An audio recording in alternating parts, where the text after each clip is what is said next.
Hey guys, hope you're doing well wherever you are. Welcome to assignment number 12. So today we are focusing on a concept called discontinuity. So the first one is a review, so evaluating piecewise functions. If you're still a little lost on that, look at the video for assignment 7. We are going to go over pretty in-depth sections 2 and 3. So 2 being the vertical and horizontal line test and 3 being types of discontinuities. So for the purpose of time, I'm going to just go ahead and jump right in. So the vertical and horizontal line test. So when you are determining the characteristics of a function using these tests, always go in the order of vertical line test, then horizontal line test. And I'll explain to you why in a second. So you use the vertical line test to determine whether a graph is a function or not. So by a vertical line test, that means that if you draw a line at any point on the graph, and I mean a vertical line, there should only be a maximum of one x value that it crosses. So here, right, I just crossed it. I drew a vertical line and it crossed at one point. On this side too, if I draw a vertical line, it only crosses at one point. But what if I draw a vertical line here? Here, there's 3 different y values for the same x value, so it can't be a function. So this is an example of a failed vertical line test. Whereas here on this one that is deemed a function, if you draw a vertical line at any point of the graph, you will get just one answer, just one output, so it is a function. Now we're going to do some examples practicing the vertical line test to see whether it is a function or not. So here, right, on the left-hand side, it crosses nothing, so we're so far so good, we're passing. But then when we start drawing our vertical lines here, you see that when you draw the line, there are 2 y values for the same x value, right? So this fails the vertical line test, is not a function. Now let's move to the right-hand side. If we draw some vertical lines, you see, even with the first line on the left-hand side of the graph, you see that this line crosses 2 different y values, so it is also not a function. Sun's coming out, that's nice. Now let's take a look at this piecewise function right here. So if you start right here where it's simple, there's only one y value when you draw your vertical line. What about right here? If I draw the line, I don't want to cover this graph, what happens? If I draw this line at -2, how many outputs are there? So there's actually only one output because this is an empty circle. That means that this line doesn't include -2, only this line does. So this also passes the vertical line test. I keep on wanting to say vibe check if that tells you where my mindset is. And same with this one right here, right? If you draw the line, the vertical line test, it passes. So this is also a function. So this is a really good example of a piecewise function. This is specifically called a step function, but it's a type of piecewise function, which is what we've been working with for a while now. A horizontal line test has the same basic idea, right? You are drawing a horizontal line through the graph to determine something. But this time it's not a function. This time you already have done the vertical line test. It has already passed the vertical line test, and now you want to see if it's a one-to-one.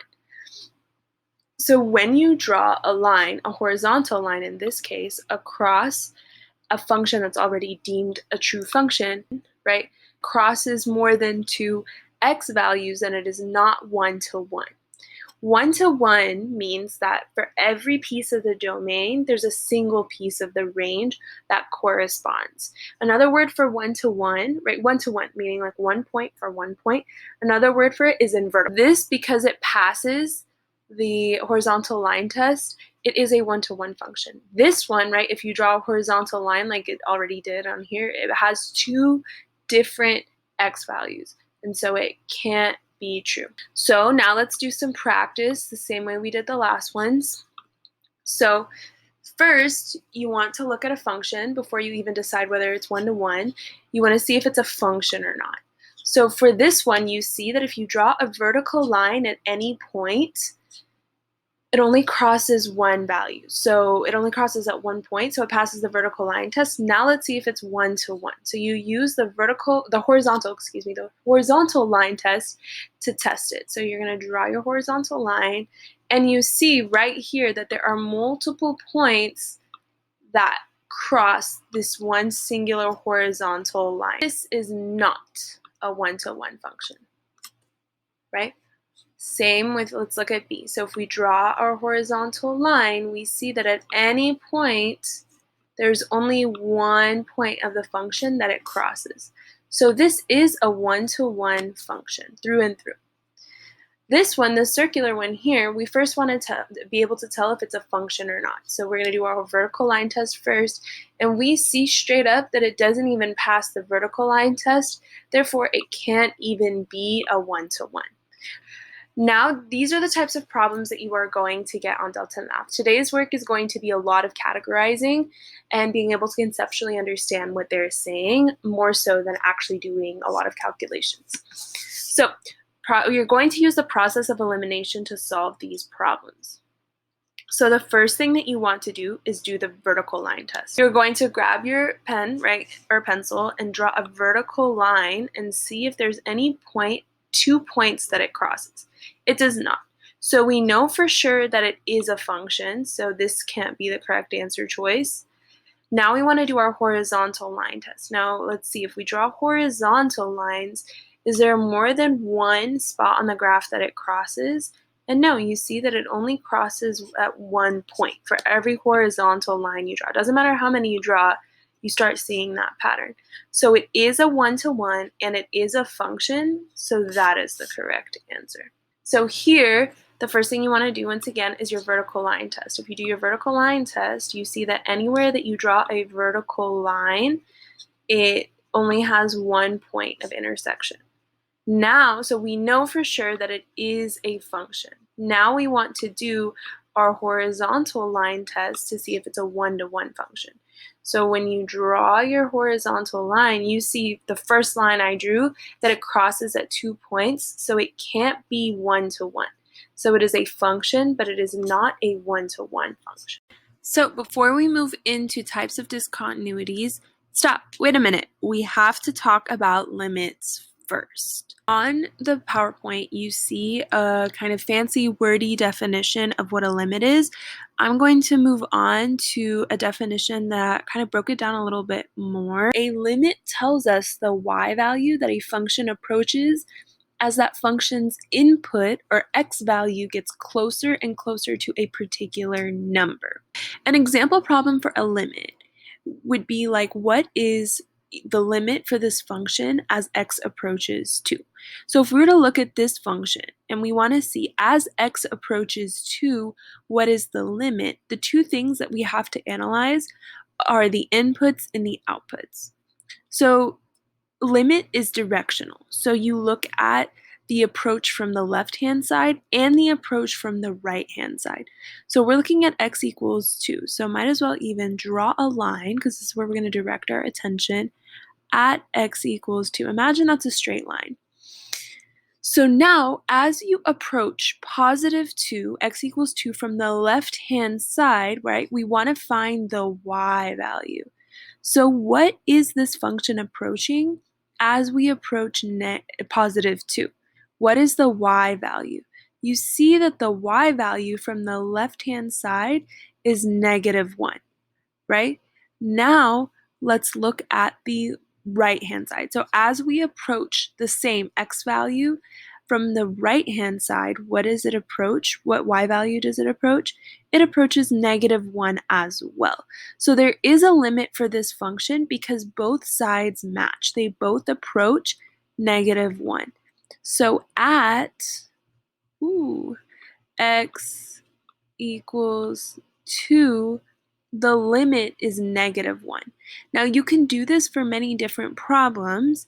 You start seeing discontinuities when the limits start changing.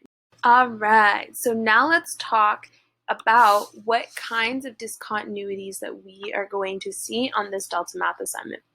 So just like the last section, you are doing a lot of categorizing and you are answering questions based on that information. So for this one, the first one is called a removable discontinuity.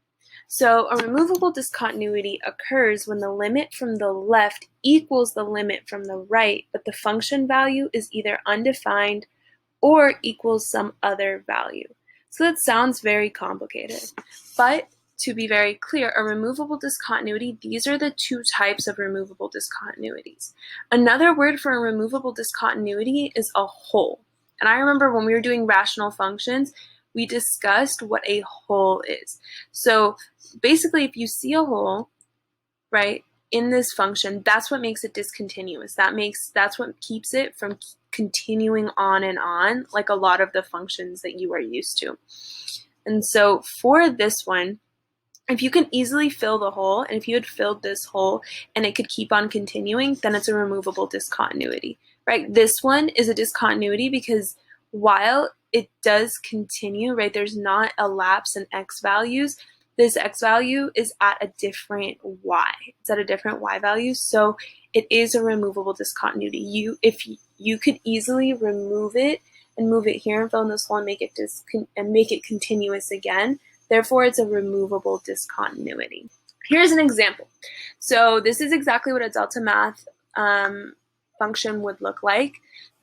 This is asking for when the function has a removable discontinuity. So you basically are looking for a hole. You can see exactly where this hole is. If you had removed this, it would have continued, right? This function would have continued. The value of x, and for this would have just been 4, right here. So another type of discontinuity is called a jump. So a jump discontinuity occurs when the limit from the left is not equal to the limit from the right, and there is no vertical asymptote.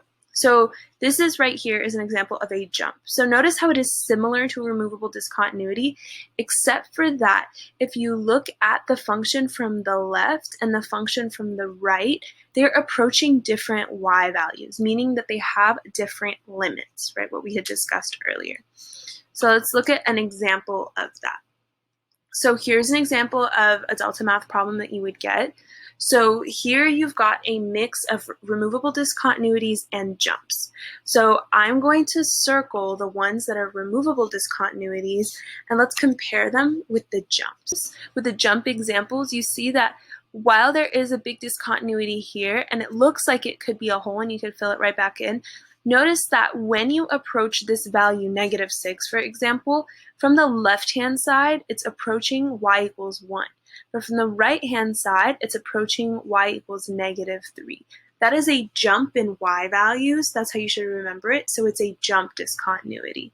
Same with this one right here, even though it's kind of hard to see. At x equals 5, as you approach from the left-hand side, it's approaching y equals 6. But as you approach it from the right-hand side, it's approaching y equals -1. So this is a jump in the y. Whereas in these two examples, from the left and right-hand side, the function is approaching the same y value, right? There's just a hole. There's a hole where it should be. Same with this location. As you approach 4, +4, they are both approaching -3 from both sides, even though it's not at -3. That's what makes it a removable discontinuity and not a jump. Last but not least, and arguably the easiest type of discontinuity, is infinite. So an infinite discontinuity is like a vertical asymptote. So it's a very clear shape that you detect in an infinite discontinuity. So let's look at a delta math example of this. So you see that as this function approaches x equals -3, and x equals +2, they're not going towards a particular number. They're going towards either positive infinity or negative infinity. It doesn't matter if they're both going towards negative infinity, like at -3. It doesn't matter if they're going in different directions, or if they're both going towards positive infinity. So the answer for this would be x equals -3, comma, because there's two values, and 2. So in delta math, when you have multiple answers, which is definitely possible, you are going to put the value, comma, space, and it'll give you another spot to answer with that final value as well. In some cases, it won't ask you for a particular discontinuity, it'll just ask you for a general discontinuity. Like, for example, how many discontinuities are on this graph, or name all the x values for every single discontinuity. So then you would count the removable one or the hole, the jump, and the infinite types, and you just combine them all into the interval. I hope this helped. I know it was a lot of talking, but I think it will do you